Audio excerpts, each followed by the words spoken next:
Hello everyone and welcome back to another video. Today we're going to be taking a look at Inquisitor Martyr, and we're going to be looking at the next big content update, which is content update 020.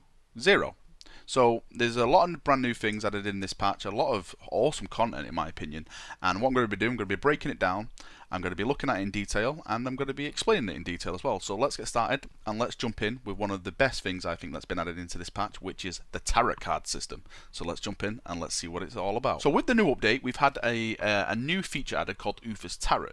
Now, in basic terms, what Uther's Tarot is, it's basically a card side game you actually add to missions to increase the value of items you get from that mission.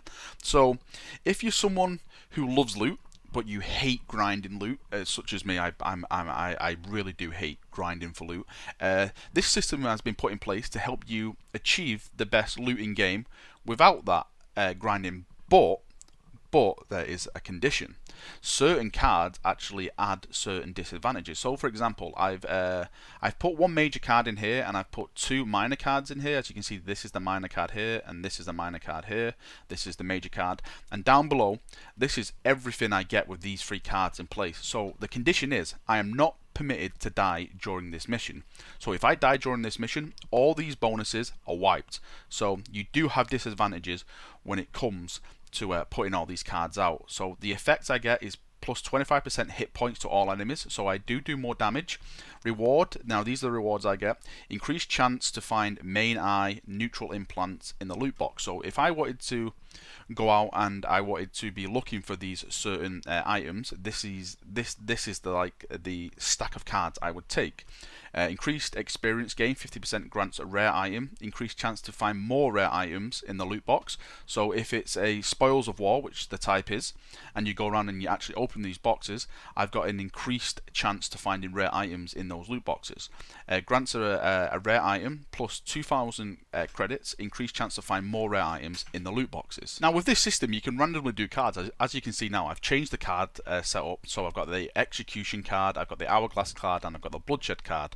And now the mission type is changed to hunt, the threat is unknown, and the effects and the rewards are all different, and they have changed. And with these cards, I don't have a condition now, so I can die as many times as I want. You know, there's really no disadvantage to it.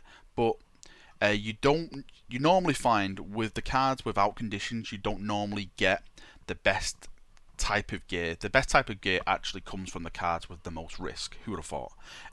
But yeah, this card system I think is fantastic. One thing I did notice, one cheeky thing I did notice, the skull here, this cross, I am nearly 99.9% sure that is from Warhammer Online. I'm sure that was the Empire symbol on the Warhammer Online MMO. That was years and years ago. That's the first thing my mind went to. So I don't know if they're reusing assets, but who knows.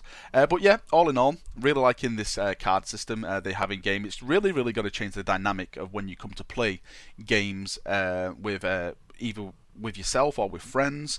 You know, you can actually go in then and start looking for certain stuff, knowing, okay, if I go and play this mission then and do it the correct way without dying, I'm going to get a ton of stuff. So you know, it does make you more aware when you actually go into situations. You don't just run in and just start shooting everything in sight. You have to play very tactically now, and not just go in and run and gun. So all in all, great job on this. Let's move on and let's look at another new feature that's been added to the game. So one of the really cool things that's been added to the game is an investigation mission.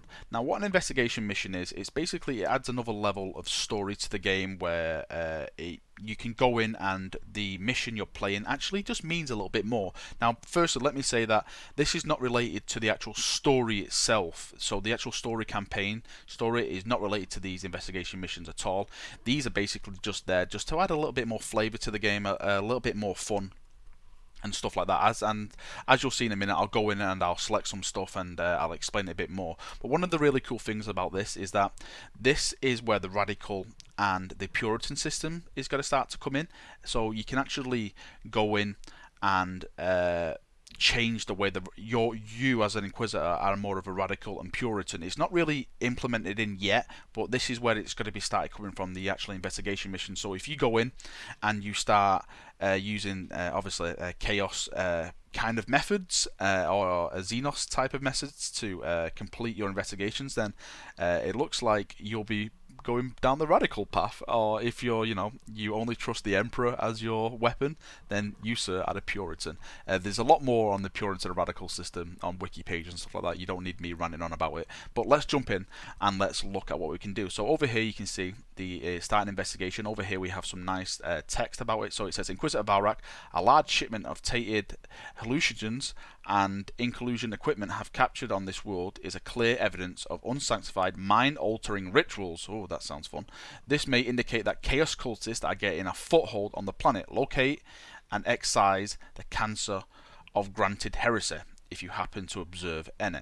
End transcription. So now what we can do, the available actions, we can go in and we can select one of these actions. So release a heretic leader from custody and track his movements, stage false heretical rallies and meetings, and conduct psychic surveillance and citizens. Now, these pluses and pluses here add to this. So if you have double plus, it's going to be more chance of succession. But this one here has got double skulls, so this may add more risk. So what I think I'm going to do the double skull and double chance of success. So if you select this and then we click on start down here, it brings up a new window, which is stage 1. So now we can go to the next stage. Again, it brings up a bit more information. The result, made a covert planetfall in outlying areas, transported personnel and equipment on the site overnight, set up a pick stealer network, and assigned a local asset to pick feed analysis. Do you know what? I actually feel like Eisenhorn doing this. I'm actually nearly finished the third Eisenhorn book, and I feel all Eisenhornish. So this is really, really awesome. So we captured a messenger and confiscated a cultist manifesto. Estimated case relevance is high. Summary: standard progress overhaul. So now we can do the next step, which is we shall pursue one of the following leads. So saboteur elements are selling traded drugs to the populace. A respected Adeptus Ministorum confessor came under suspicion when some of his flock disappeared. So what should we do? Do you know what? I don't like the Adeptus Ministorum. I think they're all idiots. So let's go down this route. And then this then activates the mission, and we jump in and we play the actual mission itself. So before we actually jump into the mission, we have the overview and stuff of the mission. So we have the mission briefing here, we have the directive, what to do, we have the rewards we get down here. Objectives is to exterminate all enemies, and these are the actions that we can take to add more to the game. So if you want to take right to redemption, you can die +1 time before the mission is a failure. If you accept that, then you get 2,000. All enemies will be reduced to 90% health, 1,500. Emperor's Blessing, 10% damage bonus for the mission, also granted to allies. So if you're playing co-op, you can actually do this. So if I were to do this, I'd probably do this one, just to make it a little bit more difficult, because I like to make it a bit more difficult for myself. And then obviously you start the mission. Now this is me actually in the mission, as you can see here.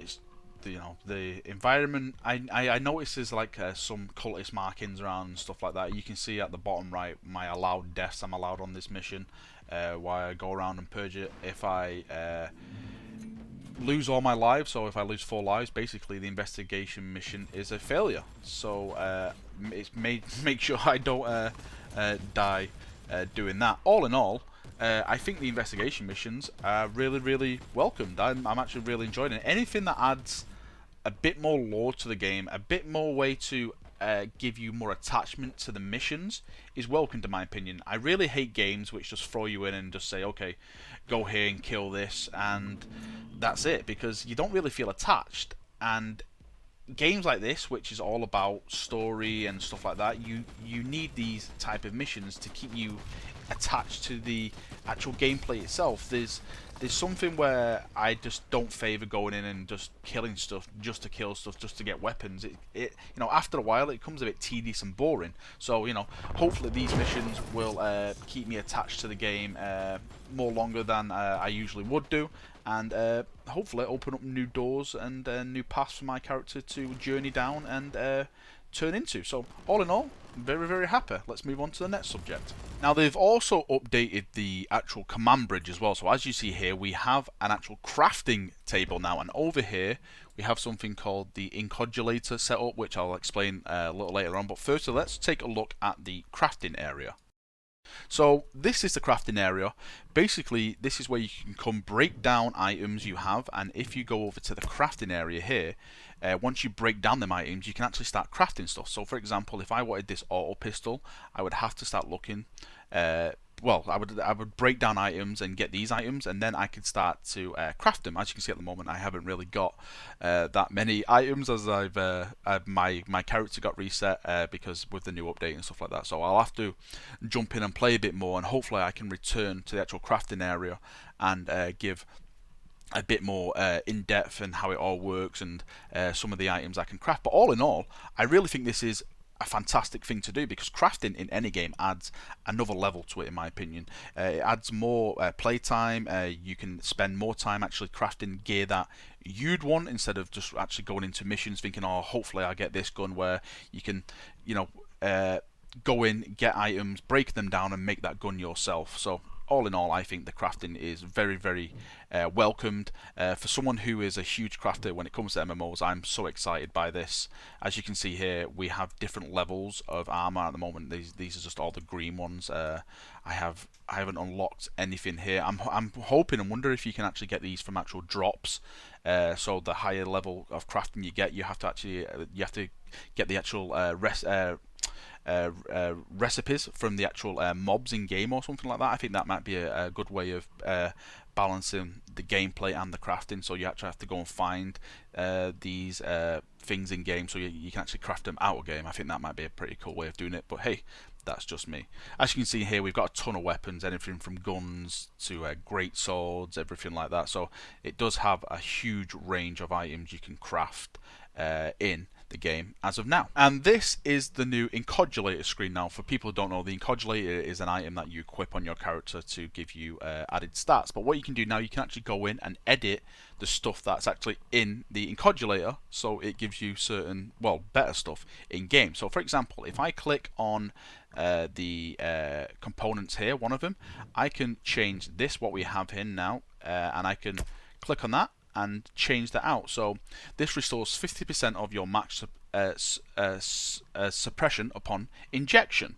So if I wanted that over what we have here, which restores 10% of your maximum HP per 5 seconds, I can just simply click on them and click them out. Now if I click on the next one, I can go down here, and as I said before, you can just click and switch them out, all depending on your play style. I think this is a really good thing, because again, it adds more levels, in more depth to the game. You know, if you're someone who doesn't want health, you know, because you're hardly getting hit in game because you're ranged and you're standing back, then you're probably going to want to switch out to something like boost all damage to 60% for 5 seconds and stuff like that. So it's a really good way of adding, you know, more character to your character, if that makes sense.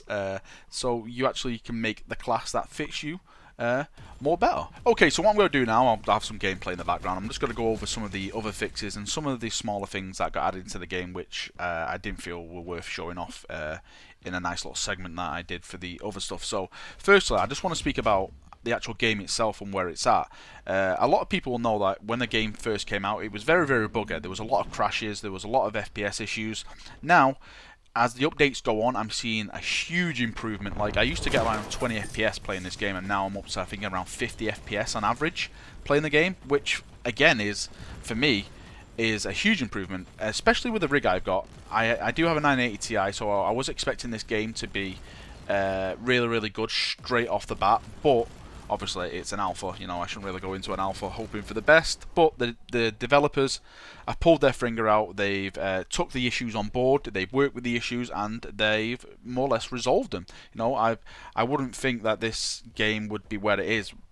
I think what is it, a month after launch now, and it's really, really improved from where it was a month ago in the alpha stage. So really, really props to the developers for sorting all that kind of stuff out. So a new feature that's been added is something called power level. Now it says here, power levels are basically more advanced and structured forms of item levels. If the game is too hard, try to play a power level below you. If it's too easy and you want more of a challenges, hit the power level. It helps develop your character faster with better rewards. Now, I just want to talk about this for a second because since I think it's this last content patch, I found this game extremely hard to play. Now, I'm not complaining. I love a challenge. I really do love a challenge. As you've probably seen in the gameplay footage in the background now, I constantly had to run back from enemies. I constantly had to deploy turrets, hide around corners to get health back because they were basically kicking my ass. I was absolutely pounded to the ground with the enemies. Now, I think I'm putting this down to some of the balance changes with the weapons. Before, with certain weapons, you just used to run into a room and just one-shot everyone. I think it was the grav gun, where it was a fun weapon to play with, but it was just far too easy to play with. You just used to run in and just purge everyone in sight. So I'm actually glad that they've actually changed it now. I know, like, when I actually come to do some of the harder missions, I have to invite some friends in to play because that's really the only chance I have to survive, which again, for me is great because I love playing with friends and I love challenges in missions. So, you know, all in all, I think it's a great change. I do welcome some of the balance stuff because before it was way too easy to just go into a room and just kill loads of guys. Like I said, it was extremely fun, but after a while it got very, very boring. There was just no challenge at all. It was just like, oh, okay, there's a Chaos Marine. Oh, okay, he's dead. Oh well. But now you see a Chaos Marine and you have to run and retreat because they really do a lot of damage. So again, thanks to the developers for that. Another feature which has been added is something called perks. Now perks, these are passive skills, but the main difference to the skill on skill tree is that perks provide you not only with bonuses but they alter the gameplay mechanics as well. They're powerful boosts that affect your build slightly, and you can configure them outside of the battles at any time. So for example, I can go in and I can add more toughness to my guy and all that kind of funky stuff. So that's all. This is, again, everything is in alpha, so everything can change. Some things will change. So please, when you go into this game, have an open mind. I know I've saw a lot of people complaining, saying, "Oh, this game is so broken" and stuff like that. But I don't think a lot of people understand that this game is still in open development. You can actually go and check their roadmap out. I actually did a video about their roadmap if you want to go and check it. Well, everything they've got planned throughout the year. They have some really, really interesting things which they do have planned. I'm really looking forward to the coming months of this game. It does really have me excited. I've never, well, I've already stated this. I've never really been a fan of like these top-down action RPGs, but this game is really dragging me in at the moment. Not only because it's 40k, but I like some of the mechanics they've got going with it, and I think as well it's because I'm on the ground floor of it and I'm helping out, you know, with development. Well, I'd say helping out. You know, I'm giving feedback and stuff. You know, it's really grown attached to me, the game, and I am really, really enjoying it. I do really enjoy the co-op aspect more of the game because I do love playing with people more than actually playing on my own. So I'm a really big fan of the actual co-op in this game. I'm so glad that this game did have co-op. When I was reading about it, I was so scared it was just going to be a single player game, and I thought, oh, it would really lose my interest if it's just single player. So I'm glad that they did actually go with the actual co-op. Anyway, I'm going to be done ranting and raving now. Thank you for watching the video. I hope you've enjoyed it. I hope you've got some information from it. And I'll see you all soon. Thank you for watching and have a great weekend. See you now, chaps, and bye-bye.